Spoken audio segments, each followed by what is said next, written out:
ഞാൻ ബാംഗ്ലൂരിൽ പോയത്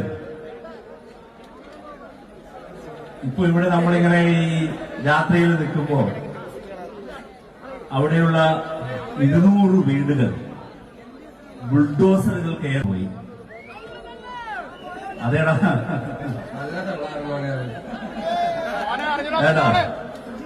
ആ ബുൾഡോസറുകൾ കയറിയിറങ്ങി പോയ സ്ഥലങ്ങളിലെ ആയിരക്കണക്കിന് മനുഷ്യർ അവിടെ വഴി കിടക്കുമ്പോൾ അവിടെ പോയിട്ട് ആയിരക്കണക്കിന് മനുഷ്യർ അവിടെ വഴി കിടക്കുമ്പോൾ നമ്മുടെ പല നേതാക്കളുടെയും വിദ്യാഭ്യാസമൊക്കെ കണ്ട് നമ്മളിങ്ങനെ ഞെട്ടിയിട്ടുണ്ട്. പ്രത്യേകിച്ച് CPM-ലെ നേതാക്കൾ. മറ്റവരുടെ അലിഗേഷൻസ് ഇതുവരെ കേട്ടിട്ടില്ല. ഈ ചിന്താ ജെറോമിന്റെ ഒക്കെ PhD വാഴക്കുലയൊക്കെ നമ്മൾ പരിഹസിക്കുന്നത് എന്തിനെന്ന് വെച്ചാൽ ഇവരൊക്കെ ഇനിയെങ്കിലും നേരെ ആകാനാണ്. പല നേതാക്കന്മാർ ഡിഗ്രി പോലും പാസ്സാവാത്തവർ BCom പാസ്സാവാത്തവർ MCOM-ന് ചേരുന്നു, BA പാസ്സാവാത്തവർ MA-ക്ക് ചേരുന്നു. ഇതൊക്കെ സഹാക്കളിൽ മാത്രം കണ്ടുവരുന്ന ചില രോഗ അവസ്ഥകളാണ്. ഇപ്പോൾ റഹീം നമ്മൾ അദ്ദേഹത്തിന് ഇംഗ്ലീഷിനെ കുറിച്ചൊന്നും പുച്ഛിക്കുന്നില്ല, കാരണം എല്ലാവർക്കും എല്ലാ ഭാഷയും വഴങ്ങും എന്നൊന്നുമില്ല. പക്ഷേ അദ്ദേഹത്തിനെ സംബന്ധിച്ചിടത്തോളം അദ്ദേഹം പഠിച്ച വന്ന് ഇത് വെച്ച് നോക്കുമ്പോൾ എല്ലാം ഇംഗ്ലീഷുമായി ബന്ധപ്പെട്ട കാര്യങ്ങളാണ്. ഇപ്പോൾ എൻ്റെ കൂടെ ഞാൻ BA മലയാളം പഠിച്ച ഒരാളാണ്. എൻ്റെ കൂടെ മലയാളം പഠിച്ചിട്ട് ഡിഗ്രി പാസ്സാവാത്ത പലരും ഇപ്പോഴും ഉണ്ട്. അതിൻ്റെ കാരണം എന്തെന്ന് വെച്ചാൽ മലയാളം പേപ്പറിലെല്ലാം ഡിസ്റ്റിങ്ഷൻ മാർക്കുണ്ട്. ഡിഗ്രി 2 വർഷമേ ഉള്ളൂ, 3 വർഷം ഇംഗ്ലീഷ് 2 വർഷമേ ഉള്ളൂ. ഈ 2 വർഷത്തെ ഇംഗ്ലീഷ് കിട്ടാതെ ഇപ്പോഴും ഡിഗ്രി പാസ്സാവാതെ നടക്കുന്നവരുണ്ട്. കാരണം അത്ര കറക്റ്റായിട്ടാണ് സർവകലാശാല ഈ മലയാളം പഠിക്കുന്നവർക്ക് എന്തിനാണ് ഇംഗ്ലീഷിന്റെ ആവശ്യമെന്ന് അറിയില്ല. പക്ഷെ എങ്കിലും അത്ര കറക്റ്റായിട്ട് പേപ്പർ നോക്കിയിട്ട് അവരെ തോൽപ്പിച്ചു കളയും. പിന്നെ 2-3 വട്ടം എഴുതിയിട്ടും കിട്ടാതെ വരുമ്പോൾ ഇവരത് കളഞ്ഞിട്ട് പോയവരുണ്ട്. വേറെ ലോക്കൽ യൂണിവേഴ്സിറ്റിയിൽ നിന്നൊക്കെ ഡിഗ്രി എടുത്തവരൊക്കെ ഉണ്ട്. അപ്പോൾ ഇത്തരത്തിൽ അത്ര ഇതായിട്ട് പഠിച്ച് കഷ്ടപ്പെട്ട് പഠിച്ചു പോയാലും ചിലപ്പോൾ ഇംഗ്ലീഷ് കിട്ടാതെ രണ്ടാമതൊക്കെ എഴുതിയെടുത്ത് വരുന്നവരുണ്ട്. അവർക്കിടയിലാണ് ഈ സഹാക്കള് ഇംഗ്ലീഷ് എഴുതാനറിയില്ല, വായിക്കാനറിയില്ല, പറയാനറിയില്ല, പക്ഷേ ഇവർക്കൊക്കെ PhD വരെ ഉണ്ട് എന്നുള്ളതാണ്. ഇതിനെതിരെയൊക്കെ ഈ PhD കൊടുക്കുന്നതിനെയൊക്കെ ഒരു CBI അന്വേഷണം വേണ്ടേ? പ്രത്യേകിച്ച് ഈ റഹീമിനൊക്കെ എങ്ങനെ PhD കിട്ടി എന്നതിനൊക്കെ ഈ ബാബ എന്നൊക്കെ പറഞ്ഞിട്ട് ഇങ്ങനെ പറയുമ്പോൾ ഇപ്പോൾ ഒരു LKG UKG ഇംഗ്ലീഷ് മീഡിയം പഠിച്ച പിള്ളേർ വരെ നല്ല ഫ്ലുവൻ്റ് ആയിട്ട് പറയും ഇംഗ്ലീഷൊക്കെ. എന്താ ഇവിടെ സംഭവിക്കുന്നത്? നമുക്ക് ഒന്നും മനസ്സിലാവാത്തൊരവസ്ഥയാണ്. കഴിഞ്ഞ സ്വാതന്ത്ര്യ സമരത്തിന്റെ അനുസ്മരണ ദിനമുണ്ടല്ലോ August 15-ന്. അന്ന് കോൺഗ്രസ്സുകാര് ജനഗണമന പാടാനായിട്ട് അറിയാതെ നിൽക്കുന്നത് നമ്മൾ കണ്ട്. എന്നതുപോലെ ഈ സഹാക്കളുടെ ബൗദ്ധിക ജാടയ്ക്ക് അത്യാവശ്യമായിട്ട് ഇങ്ങനെ കുറെ ഡിഗ്രിയൊക്കെ വേണം. Doctor A Rahim, LLB, MA ഈ സാധനമൊക്കെ ചേർത്ത് കഴിയുമ്പോൾ അദ്ദേഹം എന്ത് വഷളത്തരം പറഞ്ഞാലും എന്ത് പൊട്ടത്തരം പറഞ്ഞാലും ഇതൊക്കെ ആധികാരികമാണെന്നൊരു തോന്നലുണ്ടാകും. ഈ എൻ്റെ ഓർമ്മ ശരിയാണെങ്കിൽ ഒന്ന് MA ബേബിയും മറ്റൊന്ന് ശ്രീ രാജീവുമാണ് ഇന്നത്തെ മന്ത്രി. ഇവർ രണ്ടുപേരും കോവിഡിന്റെ സമയത്ത് 2 പ്രസ്താവനകൾ നടത്തിയത് ഓർക്കുന്നു കേരള സമൂഹം എന്നാണ് ഞാൻ വിശ്വസിക്കുന്നത്. അതായത് മര്യാദക്ക് നേരിട്ടൊരു കാര്യം പറയുന്നതിനില്ല, ഒരു സിനിമയിൽ പറയുന്ന പോലെ കാര്യം മനസ്സിലായില്ല, അതൊന്ന് ലളിതമായിട്ട് പറയാമോ എന്ന് ചോദിച്ചിട്ടുണ്ട്. ഇവർ പറയുകയില്ല. ഇവരിങ്ങനെ കോവിഡിന്റെ സാങ്കേതികത്വം എന്ന് പറയുമ്പോൾ അത് മുതലാളിത്തത്തിന്റെ ഈ ഒരു സാധനം കണ്ടിട്ടുണ്ട്. ഇങ്ങനത്തെ ഒരു രീതിയാണ് ഇവർ ചെയ്യുന്നത്. എന്നാൽ ഇതിനെതിരെ അന്വേഷണം വരണമെങ്കിൽ, ഇപ്പോൾ CBI അന്വേഷണം പോലുള്ള കാര്യങ്ങൾ വരണമെങ്കിൽ ആദ്യമേ സ്റ്റേറ്റ് ഗവൺമെന്റ് അതിന് അപ്രൂവൽ കൊടുക്കണം. CBI അന്വേഷിക്കാനായിട്ട് അതിന്റെ റിക്വസ്റ്റ് കൊടുക്കണം. അതൊരിക്കലും കൊടുക്കില്ലെന്ന് ഇവർക്കറിയാം. തന്നെയുമല്ല, മറുവശത്ത് നിൽക്കുന്നവരും ഇപ്പം നമ്മുടെ VV രാജേഷ്, സുരേഷ് ഗോപിയൊക്കെ ഇംഗ്ലീഷ് പറയുമ്പോൾ നമ്മൾ പല ആൾക്കാരും അത് ആഘോഷിക്കുന്ന, ആ വിഭാഗത്തിൽപ്പെട്ട സംഘികൾ അത് ആഘോഷിക്കുന്ന കണ്ടിട്ടുണ്ട്. അവരെ ആഘോഷിക്കുന്ന വെച്ചിട്ടുണ്ടെങ്കിൽ മറുവിഭാഗം എത്രമാത്രം വീക്കാണെന്ന് അവർ ഇതുപോലുള്ള റഹീംമാർ തെളിയിക്കുന്നത് കൊണ്ടാണ് അവരെ ആഘോഷിക്കുന്നത്. റഹീമിന് പാർലമെന്റിൽ അദ്ദേഹം എഴുതി തയ്യാറാക്കിയ ഇംഗ്ലീഷിൽ സംസാരിക്കുന്നു, എന്നിട്ട് ആഞ്ഞടിച്ചു എന്ന് സഹാക്കൾക്ക് ഇവിടെ ക്യാപ്സ്യൂൾ ഇടാം. പക്ഷേ യഥാർത്ഥത്തിൽ അദ്ദേഹത്തിന് മലയാളത്തിൽ പറഞ്ഞാൽ ഇന്ത്യയിലെ എല്ലാ ലാംഗ്വേജിലും ഇംഗ്ലീഷിലും ഒക്കെ ട്രാൻസ്ലേറ്റ് ചെയ്യാനുള്ള സംവിധാനം അവിടെ ഉള്ളതാണ്. പക്ഷേ അവിടെ ഇംഗ്ലീഷിൽ സംസാരിക്കുന്നതിന് ഒരൊറ്റ ഉദ്ദേശമേ ഉള്ളൂ, കേരളത്തിലെ സഖാക്കൾ കേൾക്കണം. അഡ്വക്കേറ്റ് അല്ലേ? പക്ഷേ പെട്ടുപോകുന്നത് പിണറായി വിജയൻ പല പത്രക്കാരുടെയും അടുത്ത് പെട്ടുപോകുന്ന പോലെ തന്നെ പത്രക്കാരെടുത്ത് അതർ സ്റ്റേറ്റിൽ ചെന്ന് പെട്ടുപോകുമ്പോഴാണ് നമ്മൾ ഈ മണിപ്രവാളം കാണുന്നത്. ആഹാഹാ ഓഹോഹോ എന്ന് പറഞ്ഞ് അവിടെ നിന്ന് ഓടിക്കളയാൻ ശ്രമിക്കും. അദ്ദേഹത്തിന് മലയാളത്തിൽ പറയാം, അവിടെ വെച്ച് നല്ല പച്ച മലയാളത്തിൽ പറയാം. പക്ഷെ അത് പറയാതെ ഇനി ഇംഗ്ലീഷ് അറിയാത്തത് ഒരു കുഴപ്പമല്ല കേട്ടോ, മാതൃഭാഷയല്ല നമ്മുടേത്. അതിൽ കുറെ നാൾ പ്രാക്ടീസ് ചെയ്താൽ അതൊരു കഴിവുകേടുമല്ല. ഒരാൾ ഇംഗ്ലീഷ് പറഞ്ഞില്ല എന്ന് പറയുന്നത് ഒരു മോശം കാര്യമേ അല്ല. പക്ഷെ നമ്മൾ അറിയാത്ത കാര്യം നിഷ്കളങ്കമായി സമ്മതിക്കുക. ഇപ്പൊ 8 കഴിഞ്ഞതിന് ശേഷം, കള്ളനെ പിടിച്ചതിന് ശേഷം എനിക്ക് വിശന്നിട്ടാണ് മോഷ്ടിക്കാൻ കയറിയെന്ന് പറഞ്ഞ പോലെയല്ലേ അദ്ദേഹം കഴിഞ്ഞ ദിവസം. അദ്ദേഹം പറഞ്ഞു, ഞാൻ ആ സമയത്ത് എന്റെ ലാംഗ്വേജ് മെച്ചപ്പെടുത്താനല്ല ശ്രമിച്ചത്, ഞാൻ ഓടി അവിടെ എത്താനാണ് ശ്രമിച്ചത്. അദ്ദേഹം ഈ ഓടി എത്തുമ്പോഴുള്ളൊരു ചോദ്യം, അവിടെ പീഡിപ്പിക്കപ്പെടുന്നത് ഹിന്ദുക്കളോ അല്ലെങ്കിൽ ക്രിസ്ത്യാനികളാണെങ്കിൽ ഓടും, കാരണം ഛത്തീസ്ഗഡിൽ അദ്ദേഹം ഓടി, ഇതുപോലെ ഓടി അവിടെ നിന്ന് നാണം കെട്ട് വന്നതാണ്. പലരും സോഷ്യൽ മീഡിയയിൽ ചോദിക്കുന്നത്, അത് ആളുകളുടെ കൂടി ഒരു വികാരമാണ്. അവർ ചോദിക്കുന്നത് ഏതെങ്കിലും സവർണ വിഭാഗത്തിൽപ്പെട്ട ആരെങ്കിലുമാണ് കർണാടക സർക്കാർ ഇതുപോലെ കുടിയൊഴിപ്പിച്ചതെങ്കിൽ പിണറായി വിജയൻ ഇങ്ങനെ ഒരു പോസ്റ്റ് ഇടുവോ? റഹീം ഓടിച്ചാടി തുള്ളിക്കൊണ്ട് അവിടെ പോവുമോ? മന്ത്രിമാരൊക്കെ കർണാടക സർക്കാരിനെതിരെ ഉറഞ്ഞു തുള്ളുമോ? അവിടെ ചെന്നപ്പോൾ DK ശിവകുമാർ പറഞ്ഞു, കളിയൊക്കെ കേരളത്തിൽ മതി, ആ കളിയും ഗീർവാണോ ഇറക്കിക്കൊണ്ട് ഇങ്ങോട്ട് വരണ്ട, കർണാടകയിൽ എന്ത് ചെയ്യണമെന്ന് തീരുമാനിക്കുന്നത് ഞങ്ങളാണ്, ഞങ്ങൾക്ക് നന്നായിട്ടറിയാം. ഇവിടുത്തെ എത്ര മാധ്യമങ്ങൾ ചിലച്ചു. യോഗി UP ഇതുപോലെ ഒരു ബുൾഡോസർ രാജ്യം കൊണ്ടുവന്നപ്പോൾ ഇവിടെ മൊത്തം, ഞാൻ ഒരു പാർട്ടിയും ഇത് പറയുന്നതല്ല, യോഗി ചെയ്യുന്നതിലും പിഴവുകൾ ഉണ്ടില്ല എന്നല്ല, 100% ശരിയെന്നല്ല പറയുന്നത്. എല്ലാ സർക്കാരുകളും അവരവരുടേതായ, ഇപ്പൊ സർക്കാർ ഭൂമി കുടിയൊഴിപ്പിച്ചു എന്നാണ് പറയുന്നത്, അത് അവർക്ക് പുനരധിവാസം കൊടുക്കും എന്നൊക്കെ പറയുന്നുണ്ട്. അത് സർക്കാരിന്റെ കാര്യങ്ങളാണ് എത്രത്തോളം, കാരണം വയനാടൊക്കെ നമ്മൾ കണ്ടതാണ്, ടൗൺഷിപ്പ് ഇപ്പൊ ഉണ്ടാക്കും, നഷ്ടപ്പെട്ടവർക്ക് ഇന്ന് കൊടുത്തു എന്നൊക്കെ. ഇപ്പോഴും ആ പാവങ്ങള് ആ ഒലിച്ചുപോയ ഇതിൽ തന്നെയാണ് ഷെഡ് കെട്ടി കിടക്കുകയാണ്. അവിടെ എത്ര ടൗൺഷിപ്പ് ആയെന്നോ, കോൺഗ്രസ്സുകാർ കുറെ പണം ഉണ്ടാക്കി പിരിച്ചതൊക്കെ എങ്ങോട്ട് പോയി, ഇതൊന്നും ആർക്കും അറിയില്ല. ഇതൊക്കെ മുക്കേണ്ടവർ മുക്കും, കൊണ്ടുപോവേണ്ടവർ കൊണ്ടുപോകും. റഹീമൊക്കെ ഇത്രയും ഞങ്ങൾ DYFI ഇങ്ങനെ തീരുമാനിച്ചു, പെട്ടെന്ന് തന്നെ അങ്ങ് എത്തണം, പാർട്ടി തീരുമാനിച്ചു, പെട്ടെന്ന് എത്തിക്കോ, അതിലൊന്നും ഒരു പ്രശ്നമില്ല. നിങ്ങൾ എത്തുന്നത് എന്തിനാണ്? ന്യൂനപക്ഷങ്ങളുടെ വോട്ട് നിങ്ങൾക്ക് കിട്ടണം. ഞങ്ങൾ കർണാടകയിൽ പോയി ന്യൂനപക്ഷങ്ങൾക്ക് വേണ്ടി അറിഞ്ഞുകൂടാത്ത ഇംഗ്ലീഷിലും മുറി ഇംഗ്ലീഷും ഒക്കെ വെച്ച് ഞങ്ങൾ അവിടെ പ്രസംഗിച്ചിട്ടുണ്ട്. നാളെ ഇനി കർണാടക സർക്കാർ ആ തീരുമാനം മാറ്റിയാൽ, റഹീം അവിടെ ചെന്ന് 4 ഇംഗ്ലീഷ് പറഞ്ഞത് കൊണ്ടാണ് കർണാടക സർക്കാർ ആ തീരുമാനം മാറ്റിയെന്ന് ഇവിടെ കമ്മികൾക്ക് അടുത്ത നിയമസഭാ തിരഞ്ഞെടുപ്പിൽ ആഘോഷിക്കുക. പക്ഷെ അത് നടന്നില്ല. അവരവരെ പണി കൃത്യമായി ചെയ്തു. അവർ ഒഴിപ്പിക്കുമെന്ന് പറഞ്ഞാൽ ഒഴിപ്പിക്കും, കാരണം അവിടെ കുറച്ച് ഗുണ്ടായിസം കൂടുതലുള്ള ഒരു ഏരിയ കൂടെയാണ് കർണാടക എന്ന് പറയുന്നത്. ഈ റഹീമിന്റെ ഉമ്മാക്കി കളിയൊന്നും അവിടെ നടക്കില്ല എന്നുള്ളതാണ്. അപ്പൊ ഇത്തരത്തിൽ ഈ ചിന്തയുടെ കാര്യവും അങ്ങനെ തന്നെയാണ്.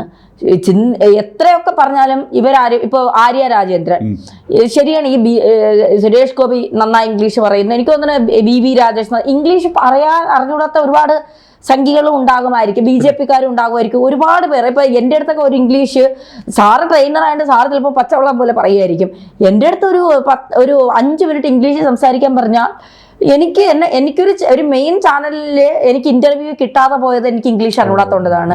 ഞാൻ എല്ലാത്തിലും പാസ്സായി. അവസാനം എന്നോട് ഇരുന്ന് തൊട്ടടുത്തിരിക്കുന്ന രാഹുൽ ഗാന്ധിയാണ്. രാഹുൽ ഗാന്ധിയോട് ചോദ്യങ്ങൾ ചോദിക്കൂ എന്ന് പറഞ്ഞു.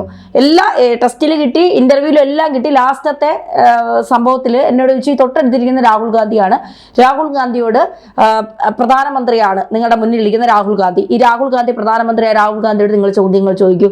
ഞാൻ അവിടെ ബബ്ബ അടിച്ചു. എനിക്ക് ഒറ്റ ചോദ്യം പോലും എന്നെ കൊണ്ട് മര്യാദയ്ക്ക് ചോദിക്കാൻ പറ്റിയില്ല. എനിക്ക് ഇംഗ്ലീഷിൽ ഞാൻ ബിഗ് 0 ആണ്, അതെനിക്ക് നന്നായിട്ട് അറിയാം. അതിനുശേഷം ഇംഗ്ലീഷ് പഠിച്ചോ? ഇല്ല, എനിക്കത് പഠിക്കണമെന്ന് തോന്നിയിട്ടില്ല, ഞാൻ പഠിച്ചിട്ടുമില്ല. എവിടെയെങ്കിലും ചെന്നിട്ട് ഇംഗ്ലീഷ് സംസാരിക്കാൻ പറഞ്ഞാൽ ഞാൻ നല്ല അന്തസ്സായിട്ട് എഡിങ് എന്ന് പറയും, എനിക്കറിയില്ല, ഞാൻ മലയാളത്തിൽ സംസാരിച്ചോളാം. ഞാൻ ഇംഗ്ലീഷ് സംസാരിച്ചാൽ അത് ഈസ് ദേറ്റ് വാസ അതിലൊക്കെ നിൽക്കും, എനിക്കത് സംസാരിക്കാനുള്ള കഴിവില്ല. ഞാൻ കേട്ടാൽ ചിലപ്പോൾ നമുക്ക് മനസ്സിലാവും. അതിൻ്റെതായ ഒഴുക്കിൽ സംസാരിക്കാൻ പറ്റുമെന്ന് ചോദിച്ചാൽ നമുക്കറിയില്ല. കുറച്ചൊക്കെ മുറി ഇംഗ്ലീഷൊക്കെ വെച്ച് തട്ടിക്കൂട്ടി പോകാൻ പറ്റും. അല്ലാതെ അറിയാത്ത കാര്യങ്ങൾ അറിയില്ല എന്ന് പറയുന്നതിൻ്റെ മഹത്വം പിന്നെ അറിയാമെന്ന് കാണിക്കുന്നതിൽ ഉണ്ടാകണമെന്ന് എനിക്ക് തോന്നുന്നില്ല. എനിക്കറിയില്ല. റഹീമിന് ഇംഗ്ലീഷ് അറിഞ്ഞൂടാത്തതിനെ കുറിച്ച് ഞാൻ ഒരിക്കലും പരിഹസിക്കില്ല. ഞാൻ ഒരിക്കലും അദ്ദേഹത്തെ ഇംഗ്ലീഷ് അറിഞ്ഞൂടാത്ത ആരെയും, ഒരു ജനപ്രതിനിധിയോ അല്ലെങ്കിൽ ഒരു സാധാരണക്കാരെയും നമുക്ക് അപമാനിക്കാൻ അവകാശവും ഇല്ല. പക്ഷെ അദ്ദേഹത്തെ സംബന്ധിച്ചിടത്തോളം ഇത്രയും ബിരുദം, അദ്ദേഹത്തിന്റെ വിക്കിപീഡിയ നമ്മൾ ഗൂഗിളിൽ പരിശോധിച്ചാൽ അദ്ദേഹം MA LLB അത് ഇതെന്നൊക്കെ പറഞ്ഞ് എഴുതി വെക്കുമ്പോഴാണ് ഇവർക്കൊക്കെ എങ്ങനെ കേരള സർവകലാശാലയിൽ നിന്ന് ഇത് കിട്ടി എന്നുള്ള ഒരു ആശ്ചര്യം നമുക്ക് ഉണ്ടാകുന്നത്. LLB കിട്ടിയത് ലോ അക്കാദമിയിൽ നിന്നാണ്. അതെല്ലാ CPM-കാർക്കും വാരിക്കോരി കൊടുക്കുന്ന ഒരു അക്കാദമി. ലക്ഷ്മി നായരാണ് ഇപ്പൊ അത്. അച്ഛനായിരുന്നു നേരത്തെ. അതെ അതെ. ഇപ്പൊ കുക്കിംഗ് ആണല്ലോ അവരുടെ പ്രധാന ഇതുണ്ട്. അപ്പൊ ഇത് അവർക്ക് കൊടുക്കുന്നുണ്ട്. ഞാൻ പല ഇത്തരം LLB-കാരുടെയും പ്രസന്റേഷൻ കണ്ടിട്ടുണ്ട്. ശ്രീ ആരിഫ് ഇതേപോലെ തന്നെ MA ആരിഫ് ഇതേപോലെ ലോക്സഭയിൽ ചെന്നിട്ട് അദ്ദേഹത്തിന്റെ പ്രസന്റേഷൻ, അദ്ദേഹം പ്രാക്ടീസ് ഉള്ള അഡ്വക്കേറ്റ് ആണ്, അദ്ദേഹത്തിന്റെ പ്രസന്റേഷനിൽ പോരാ എന്ന് നമ്മൾക്ക് തോന്നും. ഇവിടെ അതൊന്നും അല്ല. ആക്ച്വലി പ്രശ്നം എന്ന് പറയുന്നത് ഈ റഹീം കർണാടകയിൽ പോയി. അപ്പൊ അതിൽ നിന്ന് ഒരു കാര്യം വ്യക്തമാണ്, DYFI-യുടെ ഐയിൽ ഇന്ത്യ എന്ന് ഒരു പറഞ്ഞ ഭാഗമുണ്ട്, കർണാടകയിൽ ഡിവൈഎഫ്ഐ ഇല്ല, കേരളത്തിൽ നിന്ന് പോകേണ്ടി വരുന്നു. അത് ഇതൊരു പ്രാദേശിക പാർട്ടിയാണ്. ഈ പ്രാദേശിക പാർട്ടിക്ക് ദേശീയ വിഷയത്തിലോ അല്ലെങ്കിൽ അന്തർ സംസ്ഥാന വിഷയമല്ല, മറ്റൊരു സംസ്ഥാനത്തിന്റെ വിഷയം, ഇദ്ദേഹത്തിന് ഇവിടെ എന്താ റോള്? പാർലമെന്റിൽ ഉന്നയിക്കാനാണെങ്കിൽ അദ്ദേഹം അതിന് അവിടെ നിന്ന് ആരെങ്കിലും പേരിനൊരാളുണ്ടല്ലോ, അത് അന്വേഷിച്ചാൽ മതിയല്ലോ. പിന്നെ ഒരു ഗവൺമെന്റിന്റെ നയമാണ്, ഇവർ ഇന്ത്യ സഖ്യത്തിൽപ്പെട്ട ആൾക്കാരല്ലേ, ഗവൺമെന്റിന്റെ നയമാണ്. ഈ യോഗിയാണെങ്കിലും കർണാടകയിലാണെങ്കിലും ഈ ബുൾഡോസർ രാജ് എന്ന് നമ്മൾ പറയുന്നത്, നമ്മൾക്ക് ഈ ഇലക്ഷനിൽ ജയിച്ചാൽ നല്ല മെഷീൻ, തോറ്റാൽ മോശം മെഷീൻ എന്ന് പറയുന്ന പോലെ അവിടെ ഇപ്പോൾ സംഭവം എന്ന് വെച്ചിട്ടുണ്ടെങ്കിൽ അവിടെ അനധികൃതമായിട്ട് സർക്കാർ ഭൂമിയിലാണ് കയറിയിരിക്കുന്നത്. ഇവരോട് പലതവണ ഒഴിഞ്ഞു പോകാനായിട്ട് നോട്ടീസ് കൊടുത്തു, അവർ പോയില്ലെങ്കിൽ ഇങ്ങനെ ചെയ്യാനായിട്ട് ഗവൺമെന്റ് റൈറ്റ് ഉണ്ട്. അപ്പോൾ ഗവൺമെന്റ് അത് ചെയ്യുമ്പോൾ കേരളത്തിലെ കമ്മ്യൂണിസ്റ്റ് പാർട്ടി വലിയൊരു ലെൻസും പിടിച്ചുകൊണ്ടിരിക്കുകയാണ്. എത്ര മുസ്ലിം, എത്ര ഹിന്ദു, എത്ര ക്രിസ്ത്യൻ, ഇങ്ങനെയുള്ള കാര്യം. അതിൽ മുസ്ലിമിന്റെ സംഖ്യ കൂടിയാൽ ഉടനെ അവിടെ ലാൻഡ് ചെയ്യുകയാണ്. ഇത് പച്ചക്ക് പറഞ്ഞ വർഗീയത വെച്ചുകൊണ്ട് വോട്ട് ചോദിക്കലാണ്. ഇനി റഹീമിനെ കുറിച്ച് പറയുകയാണെങ്കിൽ, റഹീം മതനിരപേക്ഷമായ ഒരു പാർട്ടിയുടെ ഭാഗമാണെന്നല്ലേ പറയുന്നത്. ആണ്. അദ്ദേഹം അമൃത എന്ന് പറഞ്ഞ ഒരു പെൺകുട്ടിയാണ്, ഇന്റർകാസ്റ്റ് റിലീജിയസ് മാരേജ് ആണ് നടത്തിയിരിക്കുന്നത്. ഓക്കെ, അപ്പോ ആ ഒരു മാതൃകയൊക്കെ കാണിച്ചിട്ടുള്ള മനുഷ്യനാണ്. അത് ലവ് ജിഹാദാണെന്ന് വേണമെങ്കിൽ വ്യാഖ്യാനിക്കാം, ഞാൻ അങ്ങനെ പറയുന്നില്ല. പക്ഷേ അദ്ദേഹത്തിന്റെ 2 ഡോക്ടറേറ്റ് എടുത്തിരിക്കുന്നത് ഇസ്ലാമിക് ഹിസ്റ്ററിയിലാണ്. അദ്ദേഹത്തിന് ലോകത്ത് വേറൊരു വിഷയം കിട്ടിയില്ലേ? അദ്ദേഹം മതമില്ലാത്ത ആളാണല്ലോ. ഓക്കെ, ഒന്നത്.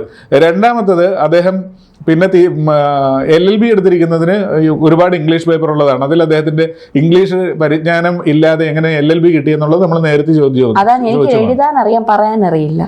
ആയിക്കോട്ടെ, അങ്ങനെ ആയിക്കോട്ടെ. എന്തുകൊണ്ട് ഒരു LLB എടുക്കുന്ന ആൾക്ക് പറയേണ്ട ഒരുപാട് സന്ദർഭങ്ങളുണ്ട്. കോടതിയിലൊക്കെ ആണ് അല്ലെ, മൂട്ട് കോട്ട് ഉണ്ടല്ലോ ഏറ്റവും കുറഞ്ഞ പക്ഷം, അതെങ്കിലും അറ്റൻഡ് ചെയ്തല്ലേ പോരാൻ പറ്റുള്ളൂ. പിന്നെ അദ്ദേഹം അടുത്തത് എടുത്തിരിക്കുന്നത് ഇസ്ലാമിക് ഹിസ്റ്ററിയിലാണ്, വേറെ റിസർച്ച് അദ്ദേഹം ഇപ്പൊ ചെയ്യുന്നത്. എന്തുകൊണ്ട് ഈ ഇസ്ലാമിക് ഹിസ്റ്ററി മാത്രം ഇദ്ദേഹം തിരഞ്ഞെടുക്കുന്നു? ഇദ്ദേഹത്തിന് മതമില്ലെന്ന് പറയും. ഇനി അദ്ദേഹം ചാനൽ ചർച്ചകളിൽ സംസാരിക്കാൻ വരുന്നു. എപ്പോഴും അദ്ദേഹം നോക്കുമ്പോൾ കാശ്മീരിന്റെ വിഷയമാണ് വരുന്നെങ്കിൽ അദ്ദേഹമാണ് പ്രതിനിധി, ഫലസ്തീന്റെ വിഷയം വന്നാൽ അദ്ദേഹമാണ് പ്രതിനിധി. എന്താ ഇങ്ങനെ വരുന്നത്? ഇദ്ദേഹം എന്തുകൊണ്ട് ബംഗ്ലാദേശിലെ ഹിന്ദുക്കളുടെ പ്രതിനിധിയായിട്ട് ഇതുവരെ വന്നിട്ടില്ല? അപ്പൊ അവർക്ക് മതമില്ല. ഇസ്രായേലിൽ തുരങ്കത്തിൽ അപ്പൊ അവർക്ക് മതമുണ്ട്. അപ്പൊ മതമുണ്ട്. പലസ്തീനിലെ വിഷയം വരുമ്പോൾ ഇവർക്ക് മതമില്ല, കശ്മീരിലെ വിഷയം വരുമ്പോൾ ഇവർക്ക് മതമില്ല.